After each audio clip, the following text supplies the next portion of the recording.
I appreciate it. So to everyone, it is a sincere pleasure to be here with you all today. How I wish that we were all at Disneyland like this would normally be and have a very different vibe. But I'll do my best for being kind of, for Dr. Grewal and I, who are going to be presenting tonight, to do our best with regards to answering any questions, and whether it's live or for those who watch the recording of this, just so that people have this information. We're going to be talking about the surgical choices for working together, which is a way of saying that you need a team to basically be able to manage individuals with epilepsy. And I'm going to try to walk you through how we get to the point of epilepsy surgery, give you some basic information, and then turn it over to Dr. Grewal, our fantastic epilepsy neurosurgeon at Mayo Clinic in Florida, to talk about the surgical approaches and things that are out there, and then answer any questions that pop up. So always excited to be here. So let me start with the obvious. To anyone that is watching and listening, this is probably the most obvious thing I can put up, but I want to make sure we're on the same page when we talk about this. A seizure is what we're talking about. We want to get rid of them. It's a symptom or a disturbance of the brain. It's like an abnormal electrical discharge, and it can either be provoked, meaning that it is something's causing it, like an infection or a substance like alcohol, or missing your seizure medication, or it can be unprovoked. We don't know what is causing these seizures to occur and recur. And that is where we get into the word epilepsy. And that's the difference between seizure and epilepsy, which we'll get to in a moment. Seizures come in three big buckets. It's really easy to understand if you look at it this way. It's either focal or partial. That's one of the words that we use for it. So it's an onset within a discrete or one area of the brain that can spread to others, or it's generalized, it affects both sides of the brain at once, or it's unknown. There are a lot of subcategories to this, but I wanted to make this nice, simple, and easy, because when we're going to talk about epilepsy surgery, it's really going to be the story of the first bucket. And that's what we're going to be talking about. There are some things you can do for others, but in general, we're talking about that first bucket, the focal seizures. Why do we care? Because of these five things. The number one issue that gets people to have epilepsy surgery by many surveys is actually driving. They want to get back in the car, they want to get around. But other things that really impact us and we worry about so much is the potential for injury, or the potential for sudden death or mortality, as we put down there. The social consequences and the professional consequences, because you can't drive, or you have an issue with insurance or any other thing that doesn't let you get what you want with regards to your quality of life. That's why we worry about this, and why people go down this journey, if you will, to get this fixed. It's a super common condition. You probably heard this up and down from every speaker today and yesterday.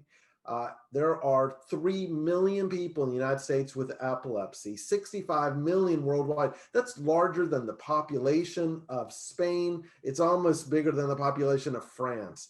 I mean, that is a huge number. And so that is something that is important to kind of remember how common this is. It increases, or how often this occurs increases by age. So the risk of developing of epilepsy increases 1% by age 20 to 3% by 75 to 80 years of age. And the risk of having a seizure is almost 10% if you're between the age of 75 to 80. Every year, 300,000 people have a first convulsion or first generalized tonic-clonic seizure. And every year, 150 to 200,000 new cases of epilepsy diagnosed. And as you've heard over and over and over again, 1 in 26 people in the US will develop epilepsy over their life. What does successful treatment of epilepsy look like? And this is a common question. I'm on call today, and I had this question asked almost 4 to 5 times throughout patients that I was seeing. This is what the people want. No seizures, no side effects. They don't want to settle for good enough. They want to get through the options. And luckily, there are a lot of options. It may not be perfect for everyone, but there are a lot of options.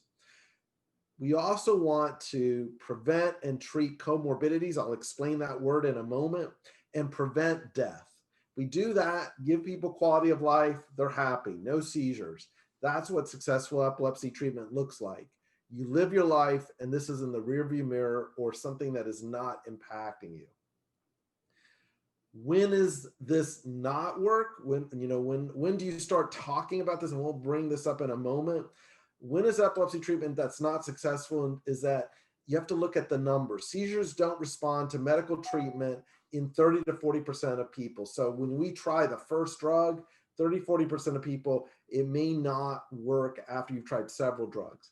People with causes of epilepsy, we can identify the tumor, scar, trauma. They're more likely to be the ones who have the persistent seizures. 60% of people who have new onset epilepsy respond to the first few medications. But as you see, it starts to lessen the more medications that you try. When you look at how many respond to 2 or more seizure drugs, you're talking about 3% or less. And we'll get into that in a moment. This is an expensive condition. At least if you look this from a policy standpoint, and I'm not going to bore you in an evening talk, but there's $15 billion of money that is lost because of this. Quality of life is impacted. That's what I hear almost every day.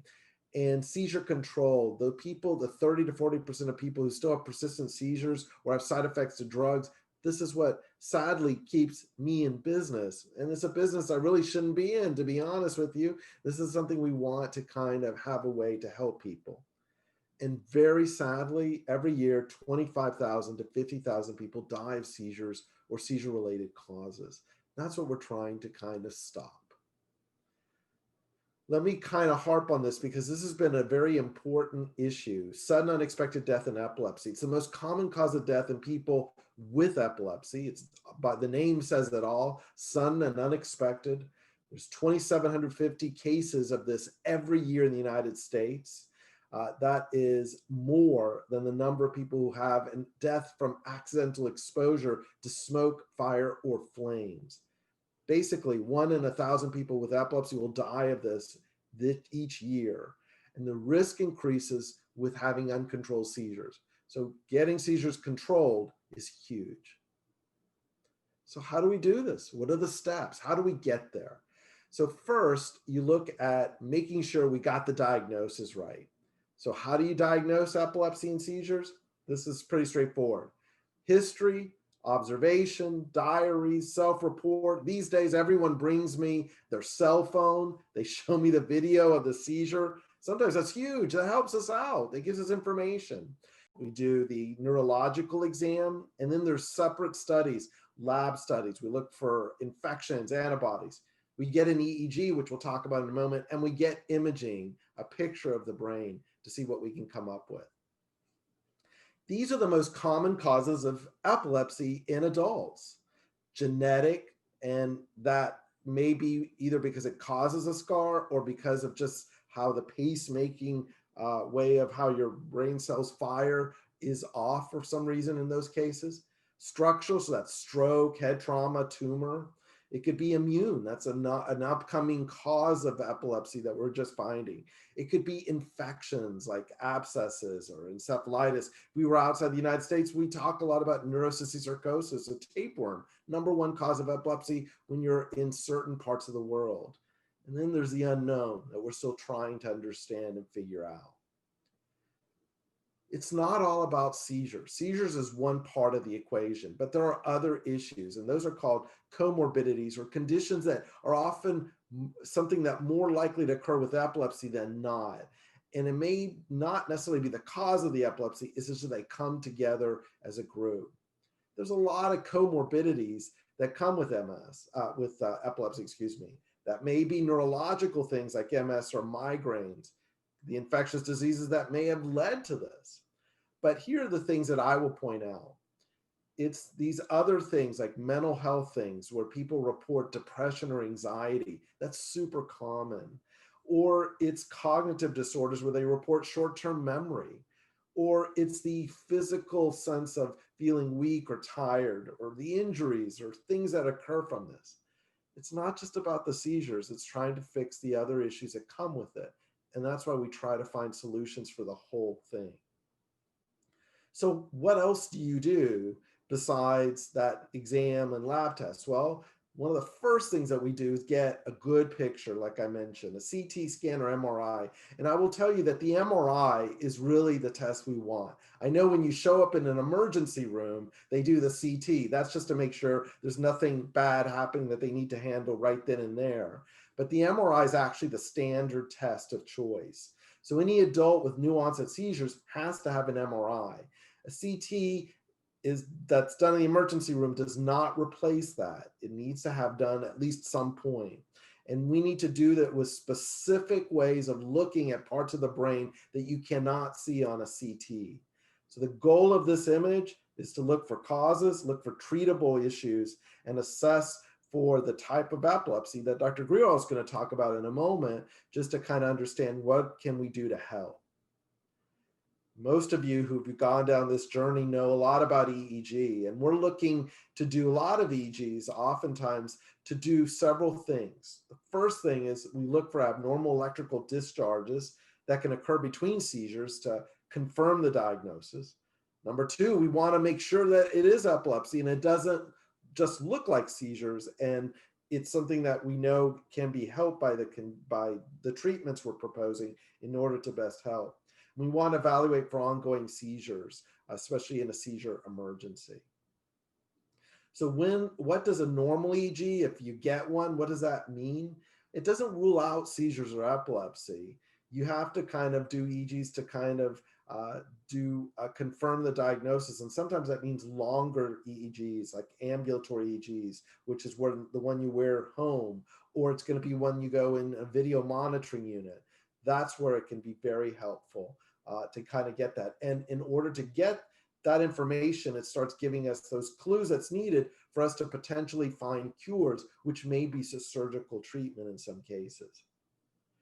But the first thing that most people try first are seizure medications. And we look for a lot of different medications in these cases. We look for broad spectrum medications, which means that they work across different seizure types. We try to find drugs with minimal side effects, approved for all age groups, lots of different forms. You don't always have to swallow it. You can use it in an IV, anything that you want. We want it to be accessible and affordable, and that you can use it for emergencies, including some nasal sprays or whatever that you need in order to help. Here are the list of the medications that exist for epilepsy currently, and it's a long list, and we could spend hours on this, but I'm going to show it to you just so you have it. These are the older drugs that you'll see listed here, and this will be on these slides. And then here are the drugs that have come out since 1993. There are tons of them. We're now up to close to 30 drugs, and there's still more in the pipeline. And look at it, even since 2018, there have been at least almost 6 new meds that have emerged just over the past 2 years. So that gives you a sense of how frequent and how many of these medications exist. When picking the drug, it's really about matching the seizure type to the drug, and then making sure it doesn't cause new side effects, and it does not hurt your memory, doesn't hurt your ability to live your life, and it does not worsen your mood or depression or anxiety. That's what we're looking at. One of the biggest things that people can do for themselves is that you can look for ways to avoid the triggers for seizures. And that may be making sure that there's not an infection, that you take your medication. That's what medication non-adherence means. Sleep deprivation, get sleep, that's huge. Stress, we need to always de-stress. Other prescriptions we have to avoid to make sure they're not the cause of the seizures. Avoid alcohol or other drugs, and other things that just help to kind of make for better living. So when is epilepsy resolved? I said this earlier. Basically, if you've been seizure-free for 10 years and been off medication for 5 years, you can be considered to be in permanent cure. And in some people, that happens for some syndromes in kids, but for adults and some kids, there are some things we can do to get there. What the big point of today's talk in this session was surgery. And that's when we're talking about drug resistance. And drug-resistant epilepsy occurs when seizures continue despite 2 drugs that have been tried. And that is when you start saying, we need to look for other options. This is kind of a slide you've probably seen over the course of today, but basically what it tells us is that the first 2 drugs are going to be where the most people are going to respond to. But once you've crossed 2 medications that you've tried, once you go to the 3rd drug, you really don't have it's very unlikely that that medication is going to work. You may be drug resistant, and that's when surgery is considered. So what do you do then? Well, you try to get to an epilepsy center, like the people speaking to you this evening and yesterday and today.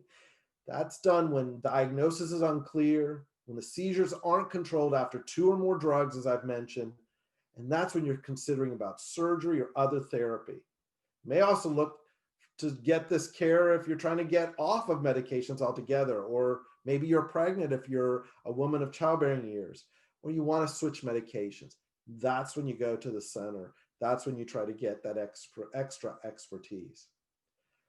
When we do these things, we get lots of information and data, and we do this to get EEG data, MRI. We have other studies such as PET studies. We have neuropsychology tests. We listen to your story, and hopefully that gives us the answer as to where they're coming from. But with that, I mean, at the end, this takes a team to be successful. So as a result of that, I'm going to turn it to the other part of our fantastic team, to Dr. Grewal, for his, to take the rest of the talk forward. Thanks again, Dr. Sirven.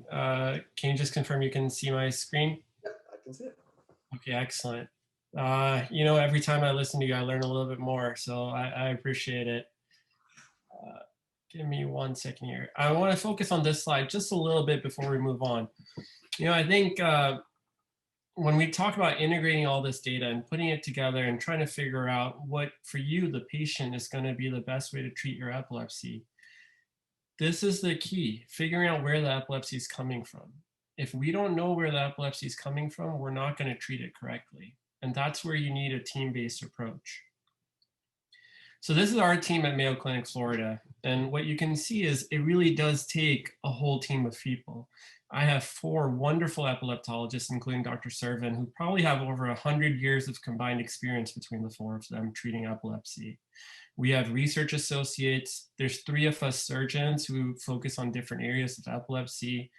There's a whole new field of epilepsy called neuroimmunology that Dr. Lopez is becoming a world expert in. We have neurogenetics, neuroradiologists, and neuropsychologists. And it takes every single one of these people's inputs to really try to determine what the right answer for you is. And sometimes, you know, when we say, okay, what does this team do?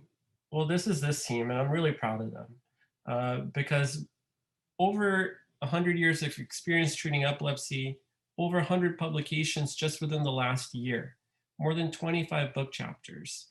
There's authorship as primary chapters. There's multiple government as well as industry-funded research studies going on, as well as the chief editor of a major international epilepsy journal is one of our colleagues. So these people really practice this day in, day out, and all we really think about is how do we treat epilepsy, how do we treat seizures? And sometimes, you know, it takes even a larger team. And I think that's one of the advantages working at Mayo Clinic. This is what we call our enterprise team. So this is the surgeons, the neurologists, the radiologists, not just at Mayo Florida, but Mayo Rochester, as well as Mayo in Scottsdale in Arizona. And that's what's so great about this. Your case isn't just seen by people at one site. It's really reviewed. Every month we have an enterprise epilepsy conference where people from all 3 sites review our toughest cases to try to get the right answer. And it goes right back to figuring out where exactly is your epilepsy coming from. So Dr. Sirven spoke about this, but when we talk about drug-resistant epilepsy, so when is it time to start thinking about surgery or neuromodulation? It's when you've had 2 drugs, because we've seen that after trying 2 different epilepsy medications, the likelihood that we're going to control your seizures is less than 1 in 100. So the algorithm we try to employ here is that if you've tried one seizure drug and it hasn't worked, it's reasonable to try a second one. If we already have an MRI and it shows either a scar, a stroke, a tumor, at that point it's okay to consider surgery. And then if the MRI doesn't show us exactly where your seizures are coming from or point us in the right direction, then there's a question of, well, maybe let's try a third drug versus let's admit you into the hospital and really monitor your seizures, that video EEG, the longer EEG that Dr. Sirven was talking about. But what actually happens? And this is an unfortunate problem that we see over and over again. This whole determination should take about 2 to 3 years from when you have your first seizure. There's no reason it should take any longer than that. The average time someone gets to one of our centers is about 20 years. And of the 30% of patients that are what we consider medically refractory, so that's about 300,000 patients in the United States, only about 10% ever make it to the point where they're considered for surgery. And what's that? I mean, why is that an issue? What's the problem there for you guys as patients? So we know that if you continue to have seizures over time, they become harder and harder to treat, even with surgery. The longer they go on, we know that you can have secondary zones where seizures begin. We know that your memory gets worse over time with just seizures over and over again. Dr. Sirven discussed SUDEP, or sudden unexplained death in epilepsy. That's a big problem. And with uncontrolled seizures, he pointed out that your risk goes from 1 in 1,000 to 1 in 150. That's a 10-fold increase in your risk of dying from your seizures if you don't have these under control. If you're taking care of someone with seizures or your patient who has epilepsy, you've seen the injuries when you have convulsions, when you fall, the scrapes, the broken bones. A lot of the medications aren't necessarily the most tolerated. Initially, when you're on 3 different medications, you're dealing with the side effects of these medications. And I put this last comment, which is one that Dr. Sirven, well, the anxiety, the depression that's associated with this, living this way, not being able to drive, not being able to go and do the things you want to do without having to think about your epilepsy all the time, it takes a burden on anyone. And this goes back to this treatment gap we speak about. There's about 3 million people in the United States who have epilepsy. About 1 million of those people are drug resistant. Of that million people, about 300% could potentially be cured with surgery. But we only do 7,000 surgeries a year. And that's not at Mayo, that's across the entire country. Why do we think that is? I think if we have a way to help people, why aren't we doing it? I think there's a few different ways to think about that.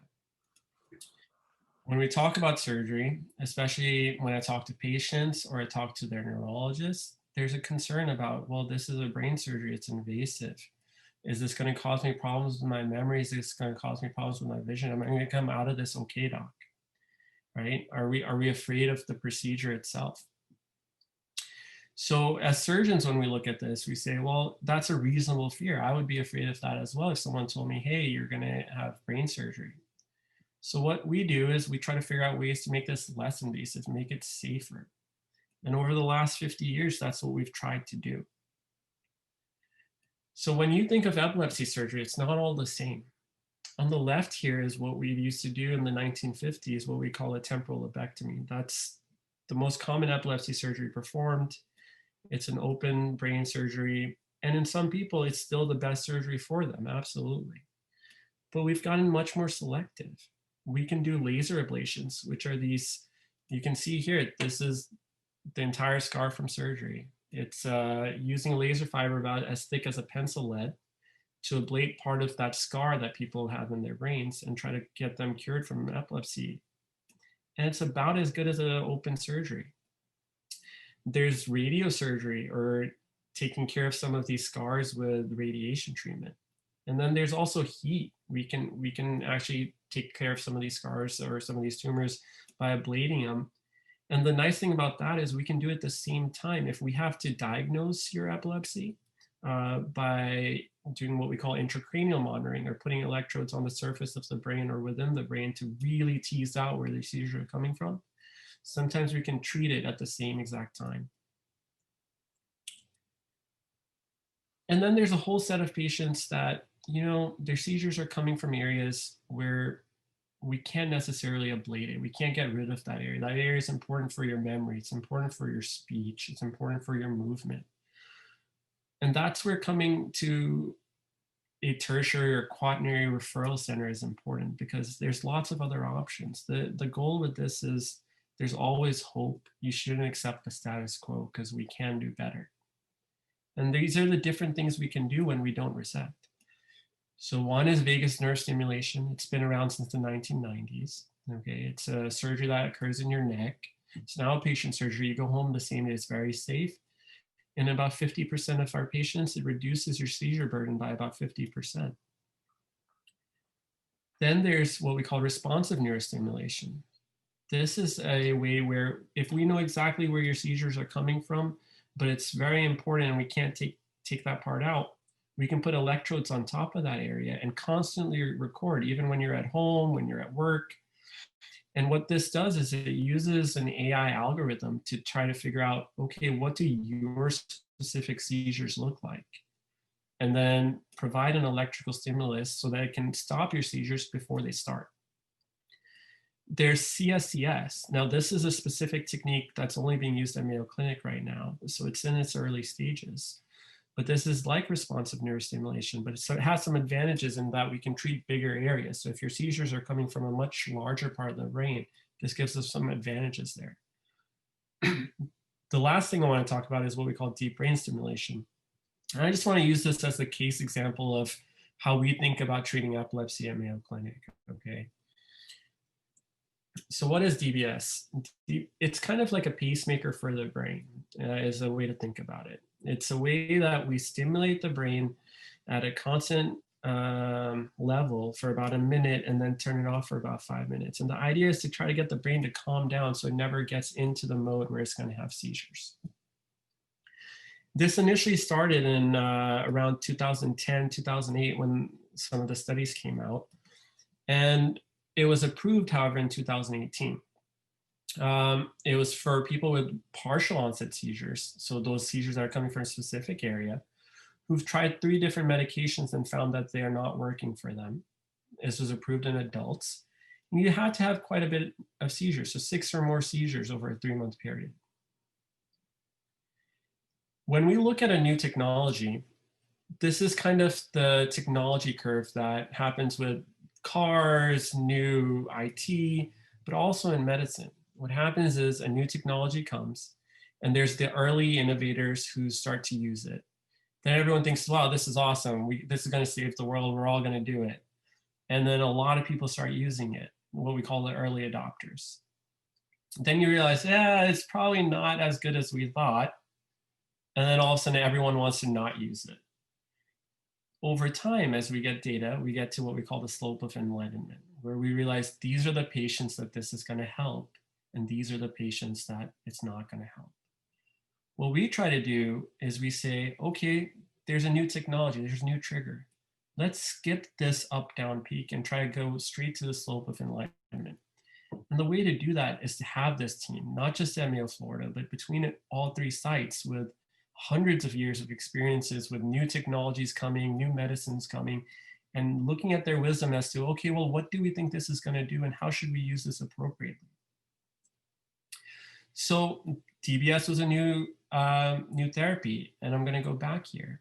And when we looked at it as a team, we were like, well, look at the results. Why isn't it as good as we think it should be? What are the things that we think should improve with it? Before we started implanting people, before we started using this therapy, that was the discussion we had as a group. Well, we said, well, where exactly in the brain are you going to put it? And there wasn't a good way to tell us where in the brain we're going to put this. So what we did was we worked with our neuroradiologists, and we found a sequence that we used in other parts of DBS, so DBS for Parkinson's, DBS for tremor. And we found, well, we can see exactly where we need to put it when we use this sequence. And now this is a sequence that's used by pretty much every center in the country to implant these electrodes. Then there were patients, they'd had prior surgeries, or they had a big stroke, And the way to implant this would have to go through an area that would cause it to not go exactly where we want it. So we said, well, is there another way? Is there a safer way to get there? And that's what we did. We found a different trajectory, and we said, you know what? We think we can get there more reliably and safely by putting our electrodes in this way. So that's how we think about any new technology, any new therapy. It's with your interests at heart. And that's what I want to leave you guys with our principles and our values. And this is why I come here to work every day, why Dr. Sirven comes into work, and what our team is about. So these quotes, to heal the sick and to advance the science. You can't do one without the other. You really need to be thinking about the patient first, and the science comes as a secondary. So when I talk about doing over 100 papers over the last year, book chapters, doing research, that all need to tie back into you, the patient, according to us. I think you've heard from Dr. Sirven. I hope you've seen from me. The keynote of progress is teamwork. No man is an island. You cannot do this by yourself. And you as a patient, or for my family members, that's what I want. I want a team of people dedicated to taking care of you. And I'll leave you with the last thing, that the best interest, and in fact, the only interest to be considered, is the interest of the patient.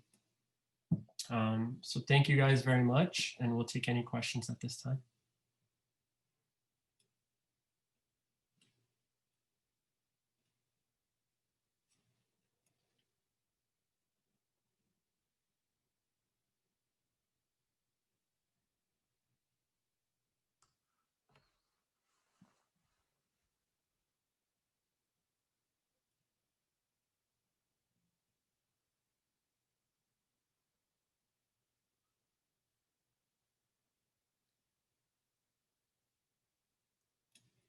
Well, I will say that I really enjoyed what you just said, Dr. Grewal, and I just want to kind of echo that part. I know a lot of people will be watching this um, on their own, if you will, and I just want to make sure that they know that we're reachable. And in fact, we have, I think, a virtual table as well within this session, and we can all be there for any questions or anything.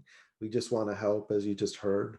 And it's always exciting to see all these things that are out there, but we are there for you. And if you're watching this in the middle of the night or on some early weekend morning or whenever, we are here to do what we can to help in this direction. And just want to say thank you for the attention and hearing what we have to offer here.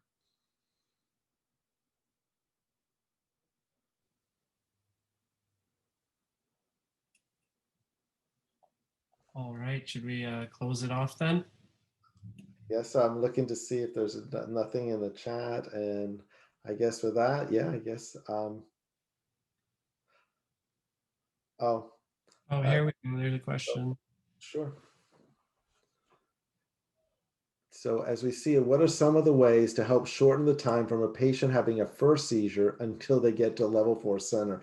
That's a fantastic question that I will, I'll start off, and Dr. Grewal can chime in.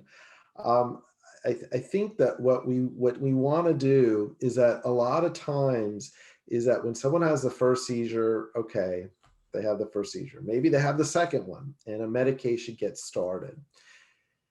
If one medication works, you give it roughly about 2, maybe 3 months. And at that point, if the first medication hasn't worked and you're still having seizures, something else has got to be done. I showed you a list of, again, almost 30 drugs. So we have options. So something can be changed, something can be combined, something can be done. Add to that, and then basically change the med, do something with it, and give it, again, a very brief time, about maybe a month or 2 more. If you're still having seizures there, this is where people wait and languish between that moment, 2 drugs have been tried, and I want to get something done for surgery. people sit there and not out of anything, maybe out of fear, maybe they're like, that's not me. But we're telling you at two meds, that's the time that you really need to kind of be looking for that help. And oftentimes that's going to be in a level 4 center. But what I'm saying to you is that don't, given how many choices we have for those first early medications, get the MRI. Maybe there'll be something that's so obvious that, God forbid, a tumor or some hemorrhage or something that can be managed quickly, because those are cures. But don't. But if two meds haven't been tried, or if your physician is keeping you on the med and saying, "Yeah, let's just increase them, we want to do anything," that's when you have to ask the question. That's where things happen. But Dr. Grewal, I don't know if you want to add to that. I think that was really eloquently put. I think it's a partnership with your local neurologist, and I think you need to have a plan in place. So, once you start that second medication, I think you need to have that plan with your neurologist. Okay, well, how long are we planning on giving this medication? What's our plan if this doesn't work? And then when you're 3 months out or 6 months out from that second medication, then you already have that discussion. You've already known what's next. And as long as it's something reasonable to you, that's great, But when the answer to that is what's our plan is, well, we're just going to kind of hang out and see what happens. That's when you say, maybe I should be looking at a higher level of care, or maybe I should have a second opinion. I hope that answers the question on the chat. Oh, great. I'm glad you like the answers there. Main thing is I think the big point, whether we're making it or other speakers said today, I think that what's been conveyed over the course of all of these talks that you've been hearing, there's lots of options and a lot of people. So just realize that that's the case. Any other questions on the chat room or any other area?